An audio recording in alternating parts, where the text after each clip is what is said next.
Under the cloud of a second-degree murder charge has been found not guilty. Tonight, a jury acquitted 35-year-old Eric Schultz of Harrison Township. He was accused in the death of 48-year-old Chantel Ray last October. The two had been drinking before she was found dead in her car down the street from Schultz's house. We're told Ray bled to death from a deep cut to her head. Prosecutors claim Schultz hit her with a glass, but the jury apparently believed the defense argument that she fell unsupported. For the 9th Judicial Circuit in and for Orange County, Florida. State of Florida versus Casey Marie Anthony. As to case number 2008 CF 15606-0. As to the charge of first-degree murder, verdict as to count 1. We, the jury, find the defendant not guilty, so say we all, dated at Orlando, Orange County, Florida, on this 5th day of July, 2011, signed foreperson. As to the charge of aggravated child abuse, verdict as to count 2. We, the jury, find the defendant not guilty. So say we all, dated at Orlando, Orange County, Florida, this 5th day of July, 2011, signed foreperson. As to the charge of aggravated manslaughter of a child, verdict as to count 3. We, the jury, find the defendant not guilty. So say we all, dated at Orlando, Orange County, Florida, this 5th day of July, 2011, signed foreperson. As to the charge of providing false information to a law enforcement officer, verdict as to count 4. We, the jury, find the defendant guilty of providing false information to a law enforcement officer as charged in the indictment. So say we all, dated Orlando, Orange County, Florida, this 5th day of July, 2011, signed foreperson.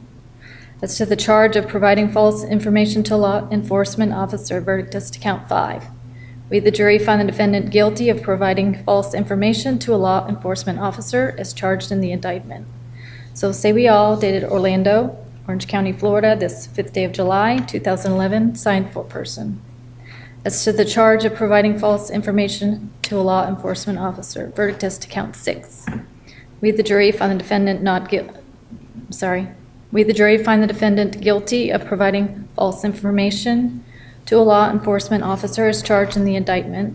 So say we all, dated Orlando, Orange County, Florida, this 5th day of July, 2011, signed foreperson.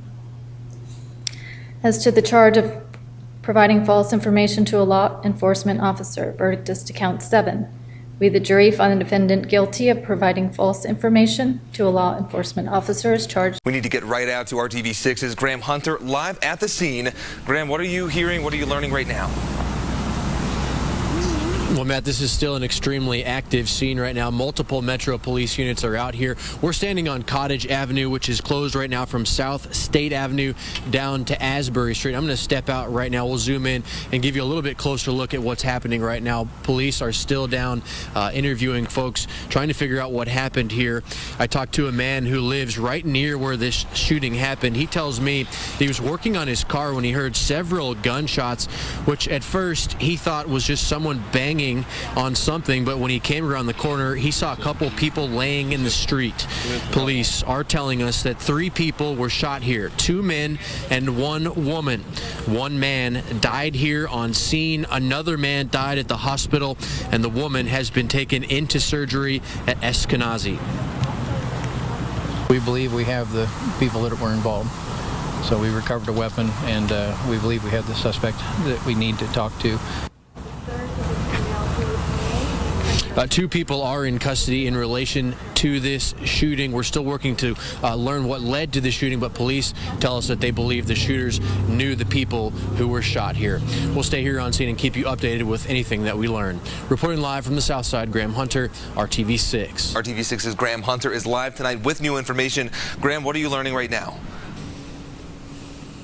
Well, Matt, police are still here investigating. People who live in this community are overwhelmed with emotion tonight, calling this shooting senseless and telling me this is all related to a dog that was killed here this week. He was just a young kid that thought he had a permit, and he was trigger happy. 2 men dead and a pregnant woman is in the hospital. Trigger happy, and that gave him the right to kill people. It doesn't. Tanya Gallen has known them for years. He shot 2 people, innocent people. Police were here on Cottage Avenue just days earlier answering a call for a dog that had been shot. He was just peeing, and he just pulled out his gun and shot him twice in his chest. I stood right here and watched him. After Petey got shot, he ran back in the house and died. This is Gallen's husband wrapping a blanket around that dog before Tanya says it died. He was a puppy. He was no more than 2 years old. The investigation now belongs to Indianapolis Animal Care Services. No one was arrested for shooting the dog the night it happened or since. You know, we tried to do the right thing here. We see something, we say something, but we're not being protected. Gallen says the dog belonged to one of the men who was killed tonight. IMPD is not confirming any connection between the dog that was shot and the shooting this evening. We felt like, you know, nobody took this seriously. IMPD came to Cottage Avenue Sunday night where 3 people were shot. One man died at the scene, another man died at the hospital, and a third victim, a woman who police believed to be pregnant, was taken to the hospital in serious condition. I just received an update just minutes ago on the condition of that pregnant woman who is shot. She's listed now in stable condition. We're still waiting on an update for the condition of her baby. No one has yet been arrested for the shooting that happened here tonight. Reporting live from the southeast side, Graham Hunter, RTV6. And little Bill watch over each and every one of us. Bill Koenig was killed in his front yard As we go through this daily life without you. Neighbors say he was confronting a man who shot and killed his dog earlier this week. Many of his friends and family gathered at his home, lighting candles, saying prayers, We love you, man. Amen. and paying their respects. So one time that we love you, Billy, and Eric, and goes out to your family. We're sorry for everything that happened. Eric Hoffman was also killed in the shooting Sunday night. Eric was very loving. His girlfriend, Brittany Brown. He loved his kid that we just had 2.5 months ago. He loved his family. His mourning also for the loss of her son, Braden's father. I just know that his child now is going to grow up without a dad, and it's going to be hard, but there's going to be memories where I can tell him that his dad's going to be here in spirit. Koenig's pregnant girlfriend, Jessica Smith, was also shot and rushed to the hospital. I talked to a witness of the shooting who was too afraid to show her face on camera. There was 2 men on the floor already, and the lady, she was pregnant, and she was screaming like crazy. She was bleeding too. I wasn't sure if he was shot, but apparently she was. Smith is expected to be okay. Bill can be guaranteed that that baby will never go without, and we'll always know Bill for sure. Reporting from the southeast side, Graham Hunter, RTV. Charge and the result. How do you find the defendant, Kevin Smith, as to count 1? Guilty. Read the entire thing. Oh, read it. Okay. Conspiracy to commit armed robbery. Guilty. As to count 2? Robbery armed. Complainant Terrence Berg, not guilty. As to count 3? Assault with intent to commit murder. Complainant Terrence Berg, not guilty. As to count 4? Weapons, firearm possession by felon, guilty. As to count 5? Weapons, felony, firearm, guilty. Members of the jury, will you please stand and raise your right hand? Listen to your verdict as it is recorded by the court. You say upon your oath that you find the defendant, Kevin Smith, as to count 1, conspiracy to commit robbery, armed, guilty. So say you, Mr. Foreperson? Yes. So say you, members of the jury? Yes. As to count 2, robbery, armed, complainant Terrence Berg, you find not guilty. So say you, Mr. Foreperson? Yes. So say you, members of the jury? Yes. As to count 3, assault with intent to murder, complainant Terrence Berg, not guilty. So say you, Mr. Foreperson? Yes. So say you, members of the jury? Yes. As to count 4, weapons, firearms, possession by felon, guilty. So say you, Mr. Foreperson? Yes. So say you, members of the jury? Yes. As to count 5, weapons, felony firearm, guilty. So say you, Mr. Foreperson? Yes. So A man shot and killed in 2017 are upset after the accused killer was found not guilty during trial. Yeah, they say the sheriff's office and the prosecution messed up. News 6's Jerry Askin is live at the Orange County Jail. And Jerry, the suspect could walk out of there any minute now. Ginger, yes, all because yesterday a jury actually acquitted Benjamin Hayward of second-degree murder, though he's already served his time for that battery charge that he was actually convicted of. Yes, he could walk out of jail here at any minute. The victim's family is mad. His mom even said jurors must have been asleep during her son's trial, which wrapped up yesterday. Travesty of justice.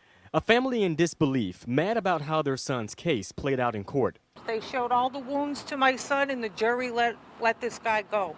Nancy Jafari is referring to this man, Benjamin Hayward, who a jury acquitted Wednesday in her son's murder. She took to Facebook demanding justice for her son. His name was Matthew Jafari, and he was just 19 years old when he was shot and killed back in December of 2017. It happened near these apartments in Orange County.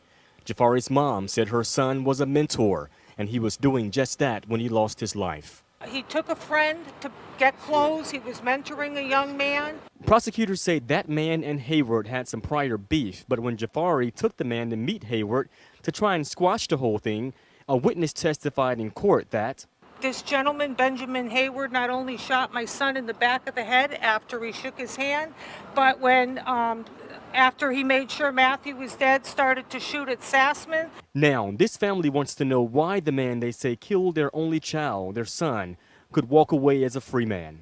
Verdict devastates a Kansas City brother and sister. Their father was murdered, and tonight they believe that the man that they say did it is now walking the streets. 41 Action News anchor Cynthia Newsom has more. No more handcuffs or chains. Brian Middlemoss is a free man. Almost 4 years after he was charged with murdering AT&T employee Kevin Mashburn in Gladstone, the jury decided Middlemoss is not guilty. We were not expecting this outcome at all. They got it wrong. I mean, there's no other way to say it. For 1 week, prosecutors set the scene of the utility worker doing his job, suddenly getting robbed, and so savagely beaten with a crowbar that he died. The suspect's former friend even testified that Middlemoss told him that he did it.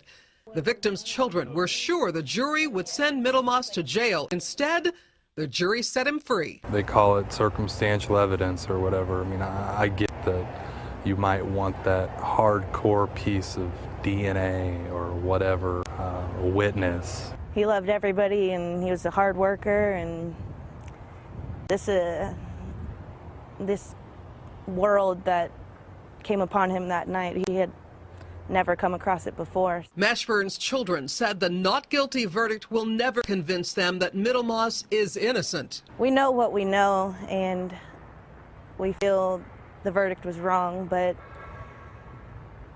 now it's an unsolved mystery rather than a, Then expect them to come through the door after school. The silence when we don't hear their voice. Officers combing through thousands of tips, authorities not revealing information about how the teens died, but releasing this chilling audio they believe to be the killer. We think that there's enough there that somebody would recognize that voice, and we want that person to call us. It's always easier to crack a case early. You've got witnesses who've got everything fresh in their memory, you're getting all the tips early on, and you hope that the person might still be in the area. Investigators hunting for this man, who they call a suspect. Authorities revealing that this audio and image came from Liberty's phone in her last moments, managing to hit record. She's a hero because she had presence of mind. She didn't feel comfortable about something. She turned on her video camera. Hope now that those efforts will lead to a tip and an arrest. As poor as this picture is, somebody knows. And if you're watching, we'll find you. The public has the potential to be the best ally in this investigation. Do you know that guy? Do you recognize the voice? Do you know someone who looked like him who was in the area? Anything they can get is helpful. This morning, Liberty German's grandfather appealing to the public for help. However small it may seem, it is extremely vital to capture every tip we can get. Please, we need your help. As mystery still clouds Delphi, Indiana, 400 miles away, a father in Iowa hoping this case could help lead to answers in his own daughter and niece's abduction and murder. Everything just started coming back to me, thinking about what the parents and the family are going through. and just what I had gone through and my family has gone through. All those things just come back to you when you see one of these cases. On July 13th, 2012, 8-year-old Elizabeth Collins and her 10-year-old cousin Lyric Cook went for an afternoon bike ride and never returned. The last 5 days have seemed eternal. Yeah, just like, it's just forever, like every day it's just, we're like, when is it gonna end, you know? When is it gonna end? When is this nightmare gonna end? Their bicycles were recovered on this trail near a small lake after they were reported missing. Whoever's out there, we're just begging you to bring our girls back home. The bodies of those two girls were found 5 months later. Elizabeth's father points out the eerie similarities with Liberty and Abigail's murders in Indiana. Both sets of girls seemingly taken in a secluded area, their bodies found in wooded terrain, and both crimes committed on the 13th of the month. 2 kids at once is a very uncommon thing to have happen, and also just being on the 13th of the month just kind of struck me as really odd. The authorities hunting Liberty and Abigail's killers telling ABC News they've compared notes with investigators in Iowa.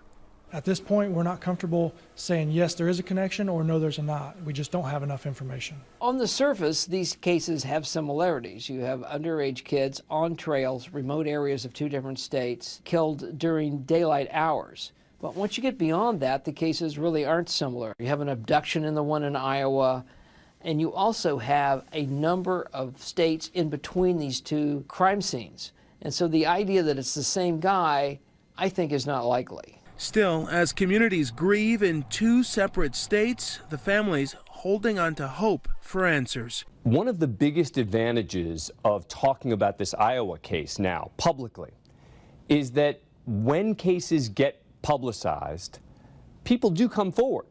Tributes seen across Delphi over the last month for these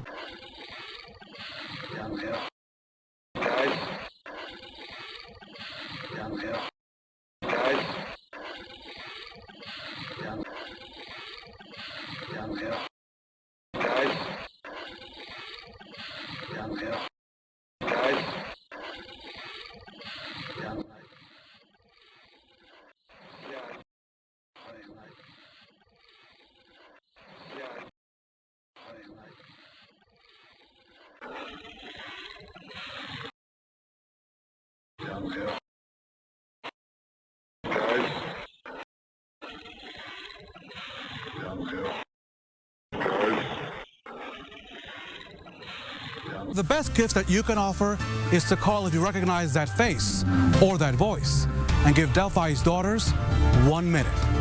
For the Call 6 investigators, I'm Rafael Sanchez on the Old Monon Bridge in Delphi. They're out in one of the local parks in Delphi, Indiana, and they meet a monster. That's why it's different. That's why it's different.